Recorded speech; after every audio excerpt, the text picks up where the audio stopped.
Welcome to the Real News Network. I'm Paul Jay in Baltimore, and welcome to this week's edition of the Prashad Report with Vijay Prashad. Vijay is a professor of international studies at Trinity College in Hartford, Connecticut. His latest books include Uncle Swami, South Asians in America, and Arab Spring, Libyan Winter. Thanks very much for joining us again, Vijay. Pleasure. So, what caught your attention this week? Well, this is an interesting week for perhaps the question of international law.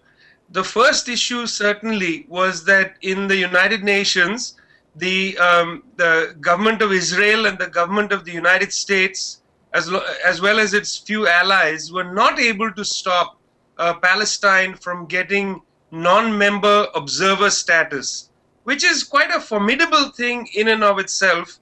It allows the Palestinian leadership, if they have some will and strength, to take the Israelis to the International Criminal Court.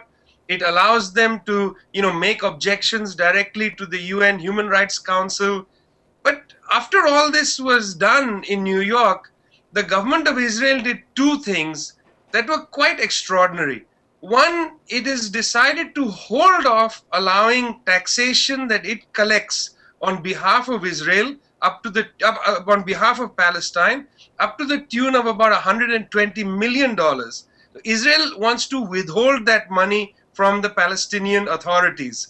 Secondly, Israel announced, and then was shocked by the reaction, it announced that it was going to go ahead with a new set of settlement building on so-called envelope E1. What's important to remember is right now, the Palestinians who live outside the state of Israel in the occupied territories hold about 18% of the land of historical Palestine. That's very significant, that 82% is now in the control of the government of Israel.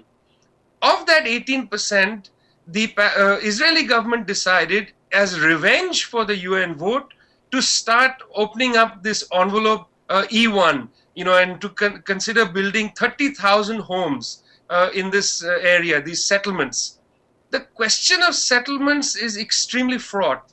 This summer, the UN sent a fact-finding mission under the leadership of a very eminent French judge. The government of Israel blocked that, fact-finding mission from entering Israel and the occupied territories. That fact-finding mission had to close up its task in October, having not visited the region. It was very disappointing for the chairperson. So Israel has snubbed its nose at the UN, at questions about the violations of the Fourth Geneva Convention. When you occupy a land, you're not technically supposed to go and settle it. That's called settler colonialism. And that's pretty much what Israel has been doing with the settlements.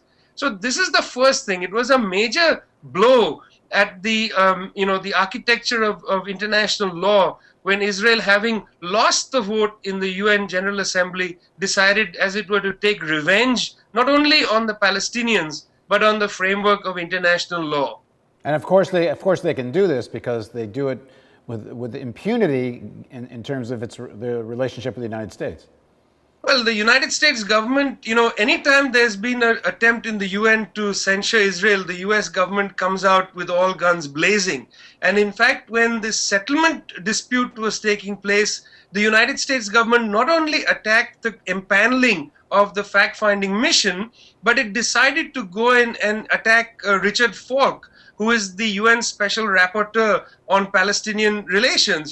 They decided to attack him, questioning his credibility. I mean, here is a US citizen, a professor, at Princeton University, then at the UC Santa Barbara. Nonetheless, the US government decided to go after Professor Richard Falk as part of this attack in general on the UN and on the attempt to study the question of settlements and international law. So, and what else have you been following this week? Well, right when the question of, the non-member observer status for Palestine was being discussed in the UN, the Obama administration sent the leading Pentagon lawyer to Oxford University in Britain, Mr. Jay Johnson, to talk about its new approach to the war on terror.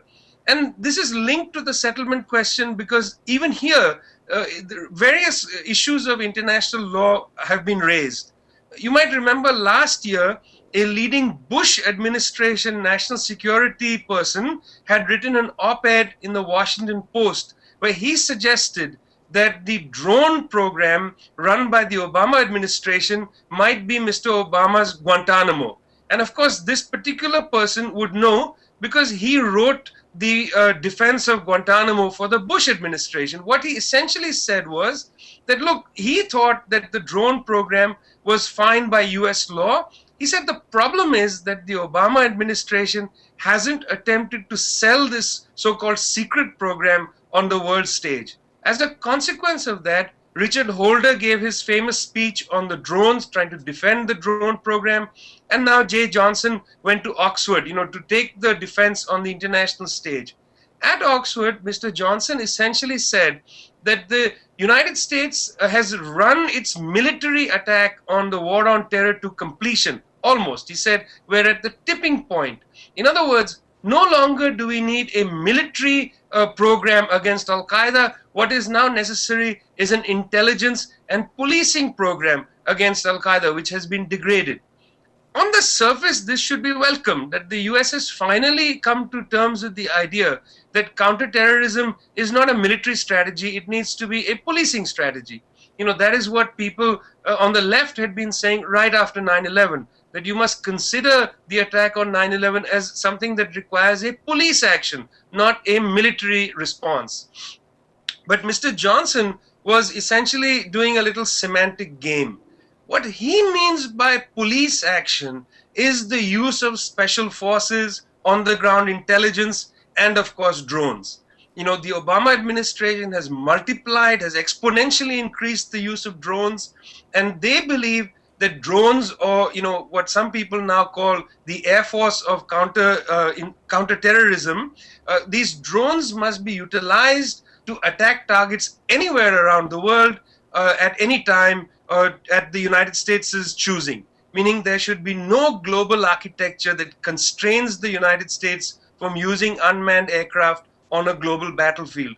The question was asked of Mr. Johnson, now that 76 countries around the world have drone technology, would it be acceptable for any country to operate by the same standard as used by the United States, which is that they can use their drones anywhere on this global battlefield at any time? I mean, imagine, for instance, if the Russians were asked by the Assad administration in Syria to fly Russian drones above Syrian air and attack people that Mr. Assad considers terrorists. This is, in a sense, parallel to what is occurring in Yemen, where Mr. Hadi's administration has invited the United States to fly drones over Yemen and strike at what Mr. Hadi considers terrorists. So this is a very serious matter, inflation of a kind of ruleless warfare. And Mr. Johnson, who's the leading lawyer at the Pentagon, was quite cavalier at Oxford and on BBC's The Hard Talk.